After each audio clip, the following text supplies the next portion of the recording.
സുഹൃത്തുക്കളെ, good morning. ഇന്ന് ഞാൻ നിങ്ങൾക്കൊരു അവലുണ്ടാക്കി തരാം. ഒരു നാടൻ അവൽ, പ്രകൃതിദത്തമായ ഒരു അവൽ. അതിന് വേണ്ടത് ഈ കപ്പയാണ്. അല്ലെങ്കിൽ ഞങ്ങളിവിടെ കപ്പയെന്ന് പറയും, ചീനി എന്ന് പറയും, കൊള്ളിക്കിഴങ്ങെന്ന് പറയും, ഒക്കെ പറയുന്ന സാധനമാണ്. നന്നായിട്ട് കയ്പില്ലാത്ത കപ്പ എടുത്ത് നന്നായിട്ട് കഴുകി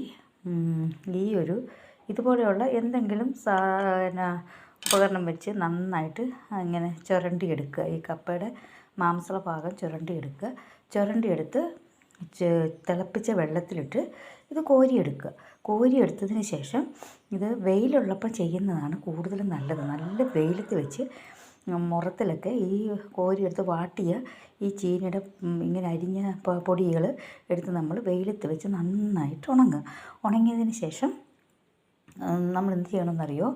ഉണങ്ങി പണ്ടത്തെ അമ്മച്ചിമാരൊക്കെ അവലിന് പകരം നല്ല കപ്പയവലെന്ന് പറയും, കപ്പയവൽ. അപ്പോൾ ഈ അവലിന് പകരമായിട്ട് കപ്പയവലുണ്ടാക്കി തരും. അന്നൊക്കെ വളരെ എല്ലാവർക്കും അവലൊന്നും മേടിച്ച് കഴിക്കാൻ പറ്റില്ല. അപ്പം ഈ അവൽ ഭയങ്കര ടേസ്റ്റാണ്. അതായത് ഇതിൻ്റെ കൂട്ടത്തിൽ അമ്മ ഞങ്ങൾക്ക് തന്നിരുന്നത് തേങ്ങ, പിന്നെ അതുപോലെ ജീരകം, നല്ല ശർക്കര, ഇതെല്ലാം കൂടി കൂട്ടി നന്നായിട്ട് കുഴച്ച് നല്ല അവലിൻ്റെ പരുവത്തിൽ നല്ല ടേസ്റ്റായിട്ട് ഒരു ഫുഡ് 4 മണിക്കൊക്കെ കുട്ടികൾക്ക് കൊടുക്കാൻ പറ്റുന്ന നല്ലൊരു ആഹാരമാണ്. നിങ്ങളിതൊന്ന് ചെയ്ത് നോക്കൂ കേട്ടോ. ഓക്കെ.